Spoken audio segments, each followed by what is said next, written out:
ও গোপাল দাদা, গোপাল দাদা, বাড়িতে আছো?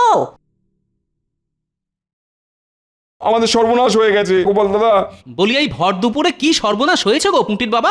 শুধু আমার নয়, আমার মতন অনেক চাষি মুদি অনেকেরই সর্বনাশ হয়ে গেছে গো। গোপাল, ওই মন্ত্রী মশাই জগন্নাথ দেবের সেবার নাম করে আমাদের সর্বস্ব নিয়ে গেছে। শুধু ওই থাকার জায়গাটুকুই পড়ে আছে। হ্যাঁ, সে কি, কিভাবে?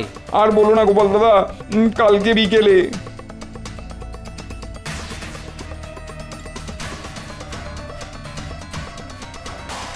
এ কি কাণ্ড! তোমরা এতটাই বোকা, মন্ত্রী চাইলো আর দিয়ে দিলে? তোমার আছে? এই মরেছে, যে কটা টাকা পয়সা ছিল সবই তো কালকে বটা ঘটাকে বকশিস দিয়েছি। এখন কি হবে? শোনো, এমনিতেই মাসের শেষ, তার ওপর গোপালের জ্বালায় উপরি রোজগার সব বন্ধ হয়ে গেছে। তুমি চাল ডাল যা আছে তাই রান্না করো, এখন বাজার করতে যেতে পারবো না। ওসব আমি শুনবো না, শুনবো না। সামনে জগন্নাথ দেবের রথযাত্রা, তুমি এখন বাজার যাবে, শাকসবজি মাছ আনবে, যাও। তারপর শাড়ির দোকানে যাবে, আমার জন্য একটা সুন্দর দেখে শাড়ি নিয়ে আসবে। রথের দিন ওই শাড়ি পরে বিকেলে ঘুরতে বের হবো।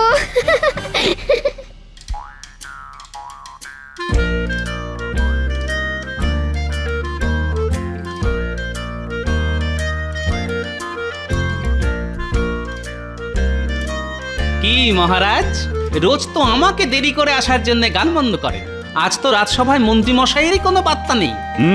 তাই তো দেখছি। আজ আসলে আচ্ছা করে বলবো। মন্ত্রীর কথা বাদ দাও তো। তা সামনে তো জগন্নাথ দেবের রথযাত্রা, তা তোমরা সবাই কে কি পরিকল্পনা করছো? মহারাজ, আমি তো এবারে ভেবেই রেখেছি, রথের মেলায় কলার দোকান দেব, তাতে রথ দেখা কলা বেচা দুই হবে। বাবা, গোপাল তুমি পারো বটে, সত্যি। তা গোপালেরটা তো শুনলাম, তা বাকি সবাই কে কি করবে? জিলিপি খাবো, ঘুগনি খাবো, কিনবো পাঁপড় ভাজা, মেলায় যাবো, রথ টানবো, খাবো জিভে গজা। এটাই আমার পরিকল্পনা। প্রণাম মহারাজা। আহা, সভাকবি, তোমার কবিতা শুনে মন ভরে গেল। কিন্তু সভাকবি, আবার দেখো, এই শরীরে এত কিছু একবারে খেয়ে লেজে গোবরে হয়ে যায় না জানো?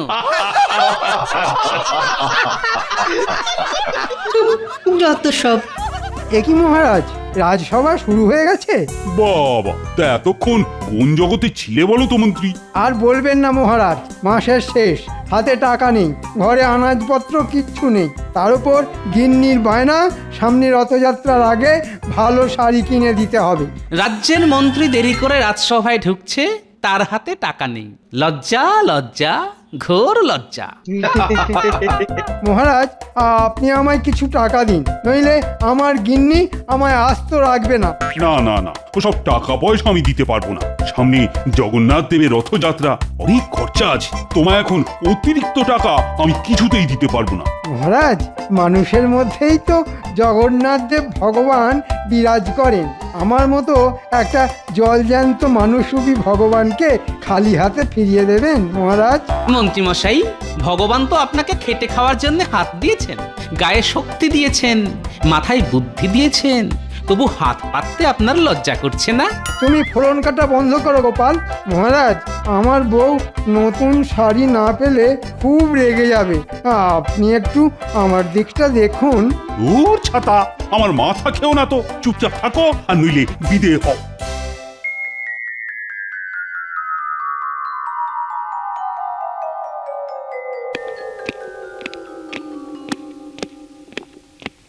কি গো, হাত খালি কেন? বাজার কোথায়? বাজার কিভাবে আনবো গিন্নি? টাকাই তো নেই।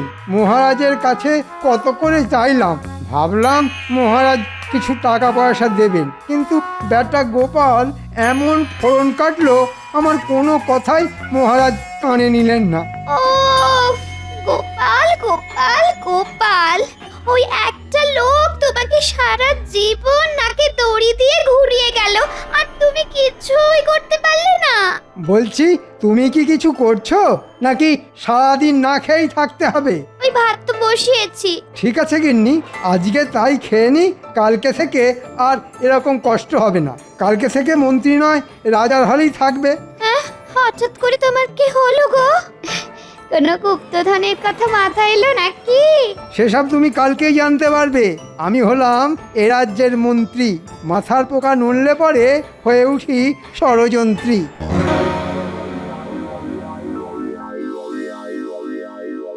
দাদু, অনেকদিন তোমার কাছে গল্প শুনিনি, আজকে আমরা তোমার কাছে গল্প শুনবো। হ্যাঁ দাদু, গল্প শুনবো গল্প শুনবো। আচ্ছা ঠিক আছে বল, কি গল্প শুনবি বল। দাদু, সামনে তো রথযাত্রা, আমরা জগন্নাথের গল্প শুনবো দাদু।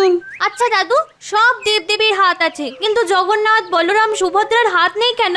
শোন তাহলে, উড়িষ্যার রাজা পুরীতে জগন্নাথ দেবের মন্দির তৈরি করেন। সেই মন্দিরে এই তিন দেবদেবী জগন্নাথ, বলভদ্র এবং সুভদ্রা দেবীর মূর্তি তৈরি করান যে শিল্পীকে দিয়ে।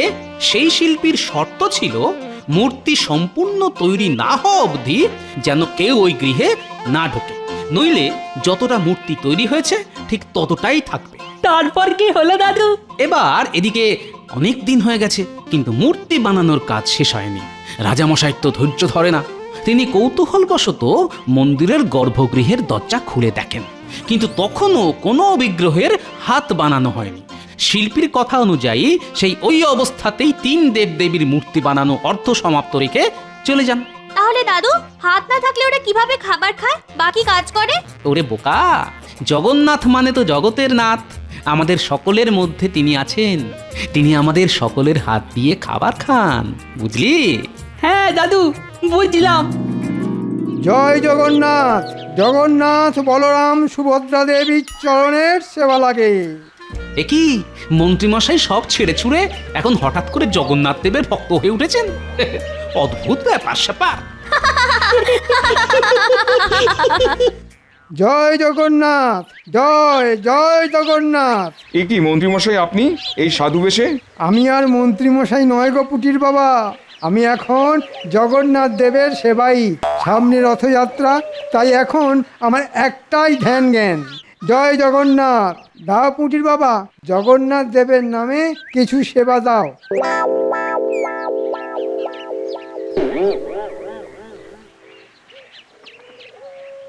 এ কি পুঁটির মা, শুধু এইটুকু? যিনি জগতের নাথ জগন্নাথ, তার কি এইটুকু চাল সবজিতে পেট ভরবে পুঁটির মা? কিন্তু আমাদের তো এইটুকুই সামর্থ্য মন্ত্রীমশাই। আরে ঈশ্বরের নামে যত দেবে ঈশ্বরের কাছ থেকে তত পাবে। আমাদের তো আর দেওয়ার মতো কিছুই নেই মন্ত্রীমশাই। চাষাবাদে কোনো রকমের দিন চলে, থাকার মধ্যে আমার ওই 1.5 বিঘা জমি, ব্যাস। আরে পুঁটির বাবা, ওটাই দিয়ে দাও। যা দেওয়ার সবই তো ঈশ্বরের নামে দিচ্ছ, আর মরে গেলে তো তার কাছেই ফিরে যেতে হবে। এই সুযোগ, রথযাত্রার আগে ঈশ্বরকে যত দেবে, রথযাত্রার পরে ঈশ্বরের কাছ থেকে তার দ্বিগুণ পাবে। আচ্ছা ঠিক আছে, তাহলে আমি আমার ওই 1.5 বিঘা জমি জগন্নাথের নামে দিয়ে দিলাম। আমি সব ঈশ্বরের নামে দিয়ে দিলাম, কিন্তু রথযাত্রার পরের দ্বিগুণ জমি পাবো তো? পাবে না মানে? ঈশ্বর কখনো কথার খেলাপ করেন না।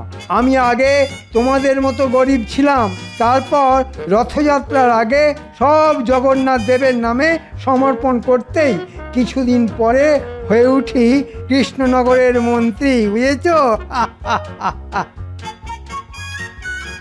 নাও, আমি কাগজপত্র নিয়ে এসেছি, একেবারে টিপ স্বাক্ষর দিয়ে লিখে দাও, সব জগন্নাথ দেবের নামে দিয়ে দিলে।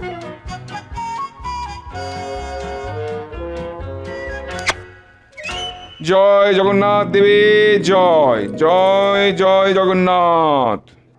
বাবা, তোমরা তো জানো না, এইভাবে ঈশ্বরের নাম ভাঙিয়ে রাজ্যবাসীর সব জমি জমা কেড়ে নেব, তারপর আমায় আর দেখে কে?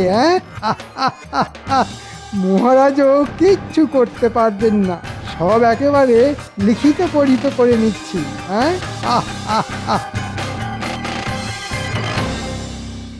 শোনো, প্রতিবারের মতো এবারেও রথযাত্রার দিন রাজবাড়ির প্রাঙ্গণে মেলার আয়োজন করা হবে। তোমরা সবাই সপরিবারে হাজির থাকবে কিন্তু। মহারাজ, একটা বিষয়ে খেয়াল করেছেন, মন্ত্রীমশাই আজকেও এখনো রাজসভায় আসেননি। কিন্তু ওই কালকে তো সন্ধ্যাবেলায় মন্ত্রীমশাইকে দেখলাম ওই গেরুয়া পরে রাস্তায় রাস্তায় ঘুরঘুর করছে। আবার এটাও দেখুন, নতুন এক রকমের ভিক। আমাদের মন্ত্রী মশাইয়ের লীলা বোঝা খুব মুশকিল। মুশকিল আসান করার জন্য আমি তো আছি নাকি হ্যাঁ? আপনারা অত চিন্তা করবেন না। জয় জগন্নাথ, জয় জয় জগন্নাথ, জয় জগন্নাথ।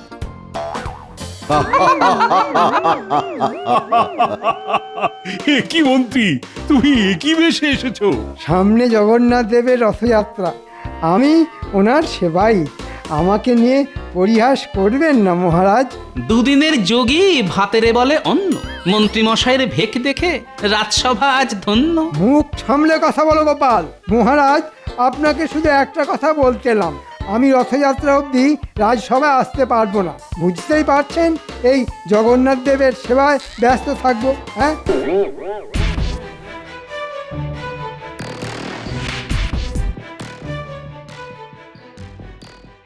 এই তোমরা মাঠ থেকে উঠে পড়ো, তাড়াতাড়ি ওঠো, তাড়াতাড়ি। কেন মন্ত্রীমশাই, মাঠে গাছের যত্ন না করলে এবার শস্যের ফলন ভালো হবে না যে? সেসব তোমাকে দেখতে হবে না, যা দেখার আমি দেখবো। কি বলছেন আপনি? আমরা কাজ না করলে জমির মালিক রেগে যাবে না? শোনো, এই জমির মালিক এখন স্বয়ং পরমেশ্বর জগন্নাথ দেব, আর আমি ওনার সেবাই। তাই যা দেখার আমি দেখব। তোমাদের মালিক জগন্নাথ দেবের নামে সব জমি লিখে দিয়েছেন, তাই চটপট জমি থেকে উঠে পড়ো, উঠে পড়ো, উঠে পড়ো। না না না, এ কি করে হয়? চাষ না করলে আমরা খাবো কি? তোমরা তোমাদের মালিকের ভাগ চাষি, আর এখন জমির মালিক পাল্টে গেছে, তাই তোমাদের আর দরকার নেই। যা বাটা ঘটা, বেটাদের জমি থেকে তুলে দে, আর কথা না শুনলে লাঠি মেরে জমি থেকে ভাগিয়ে দে। ওরে বাবা, পালাও পালাও পালাও! বিপদে পড়লাম রে বাবা। যা লোকের তাই জগন্নাথের, আর যা জগন্নাথের তাই আমার। হ্যাঁ, মন্ত্রী মশাই, আপনার কি বুদ্ধি! একটু একটু চরণ ধুলি দিন। ওরে, ভেজা জমিতে দাঁড়িয়ে থেকে পায়ে কাদা লেগেছে, একটু শুকিয়ে যাক, ঠিক ধুলো করে দিয়ে দেব। হ্যাঁ, চল এবার ভোলার দোকান আর পুঁটির বাবার জমি কবজা করতে হবে।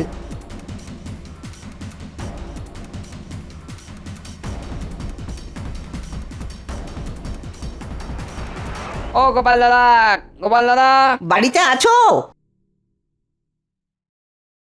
আমাদের সর্বনাশ হয়ে গেছে গোপাল দাদা।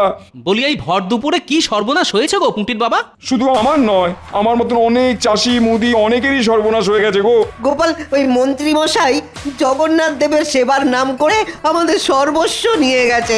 শুধু ওই থাকার জায়গাটুকুই পড়ে আছে। হ্যাঁ, সে কি, কিভাবে? আর বলো না গোপাল দাদা, কালকে বিকেলে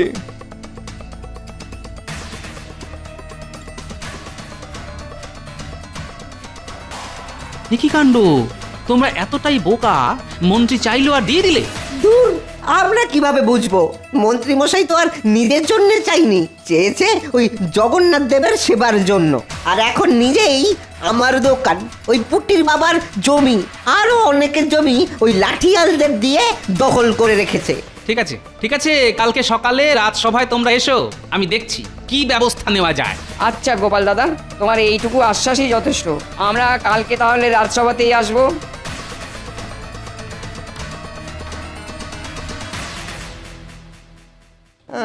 আপনি বলুন মহারাজ, এভাবে চলতে থাকলে তো আমরা না খেতে পেয়ে মরে যাব। তোমরা তো দেখছি হদ্দবোকা। মন্ত্রী যে সবসময় ষড়যন্ত্র করতে থাকে সেটাও বোঝো না। আমরা তো খেটে খাই মহারাজ, অত কথার মারপ্যাঁচ বুঝি না। উনি বললেন যাই আমাদের তাই জগন্নাথের, আর যাই জগন্নাথের তাই আমাদের। তাই তাই জগন্নাথের নামে বিশ্বাস করে দিয়ে দিলাম। হ্যাঁ মহারাজ, আমাকে ভয় দেখালো। যদি রথযাত্রার আগে দোকানটা ভগবানকে দিই তাহলে ঘোর অমঙ্গল হবে। আচ্ছা ঠিক আছে, ঠিক আছে, মন্ত্রী তো এখনো আসেনি। সেনাপতি, আজ্ঞা করুন মহারাজ। মন্ত্রীকে এক্ষুনি ধরে বেঁধে নিয়ে এসো। যথাজ্ঞা মহারাজ। ধরে বেঁধে আনতে হবে না মহারাজ, আমি নিজেই পায়ে হেঁটে চলে এসেছি। এ কি শুনছি মন্ত্রী, তুমি জগন্নাথ দেবের নাম করে লোকজনদের কাছ থেকে জায়গা জমি হাতিয়েছো? মা, ছি ছি ছি ছি ছি, এ কি বলছেন মহারাজ? আমি তো জগন্নাথের সেবার জন্য নিয়ে এসেছি। যা মানুষের তাই জগন্নাথের, আর ওনারা স্বেচ্ছায় দান করেছেন। কিন্তু এটা তো কথা ছিল না যে আমরা ওই জমিতে চাষ করতে পারবো না। এটাও কথা ছিল না যে আমি দোকানে বসতে পারবো না। কে বলেছে মহারাজ? আমি চুক্তিপত্র সঙ্গে করেই নিয়ে এসেছি। ওখানে ছোট ছোট করে সব লেখা আছে। ওনারা পড়ে দেখেননি, সেটা ওনাদের ভুল। জয় জগন্নাথ। হে ঈশ্বর, তুমি দেখো। মন্ত্রী মশাইয়ের গাঁটে গাঁটে কি বুদ্ধি! মহারাজ, আপনি মন্ত্রীকে আচ্ছা সে ধোলাই দিন, সব জমি ওদের ফেরত দিয়ে দেবে। হ্যাঁ, হুম, বললেই হলো। ফেরত নিতে হলে জগন্নাথ দেবের কাছ থেকে নিতে হবে। আমি তো ওনার সেবক মাত্র। হ্যাঁ, সেটাই তো মুশকিল। মন্ত্রী তো আর নিজের নামে চাইনি যে চাপ দিয়ে ফেরত নেব, কিন্তু ভগবানের কাছ থেকে কিভাবে ফেরত চাইবো? আমি আসি মহারাজ, সামনে রথ, আমার অনেক কাজ আছে। জয় জগন্নাথ, জয় জগন্নাথ।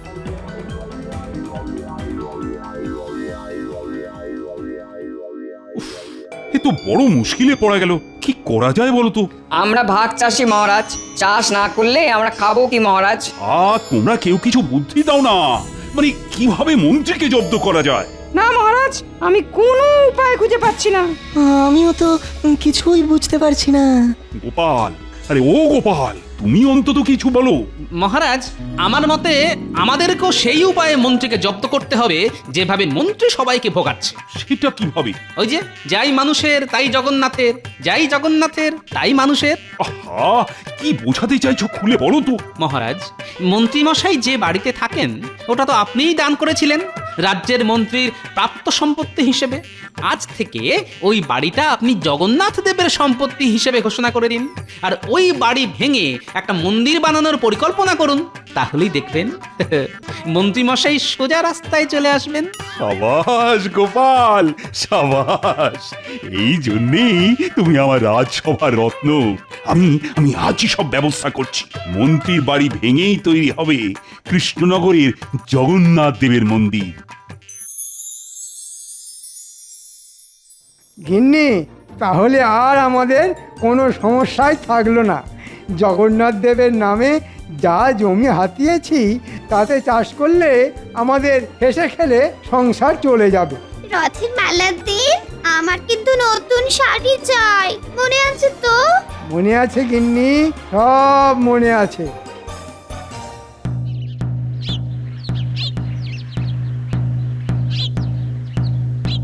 শোনো শোনো শোনো, একটি বিশেষ ঘোষণা।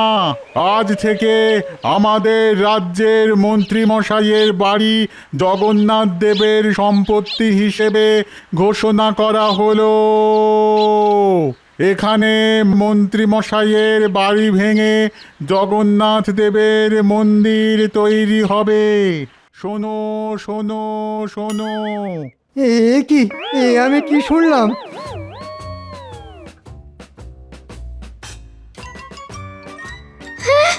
আমাদের বাড়ি ভেঙে মন্দির হবে? তাহলে আমরা যাব কোথায়? কেন? রাস্তায় রাস্তায় ঘুরবেন, গাছতলায় বসবেন, আকাশের মতো অত বড় ছাদ পাবেন। এই বাড়ি আর কি হবে? চটপট বাড়ি থেকে বেরিয়ে পড়ো।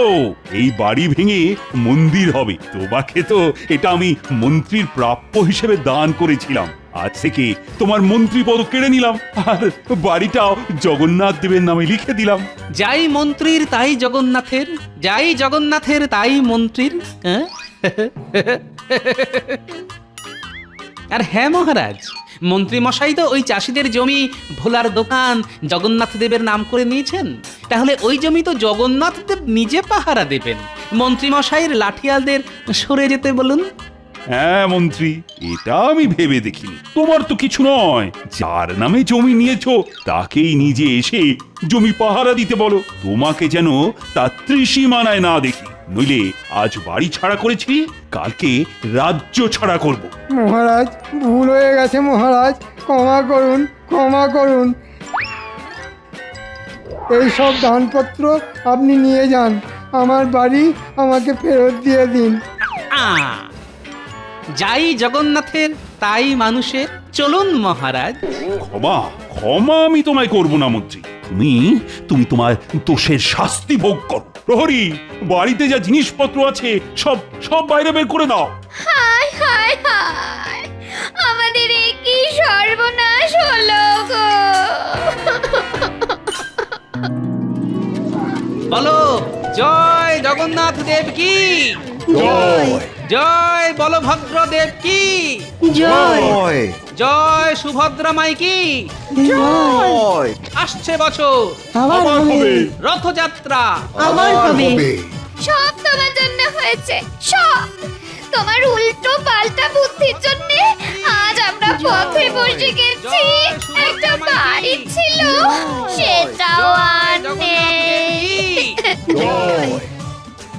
কি ব্যাপার প্রাক্তন মন্ত্রী, এখানে গাছতলায় বসে আছো?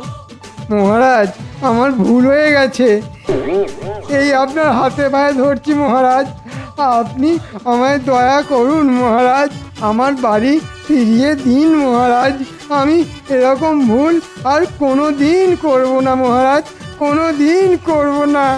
না না না না, আমার হাতে পায়ে না ধরে জগন্নাথের কাছে ক্ষমা চাও আর বলো এই ভুল আর কোনোদিনও হবে না। হে ঠাকুর, জগন্নাথ ঠাকুর, আমায় ক্ষমা করে দাও ঠাকুর, আর এ ভুল কোনো দিন করবো না, তোমার নাম করে লোক ঠকাবো না, লোক আমি ঠকাবো না।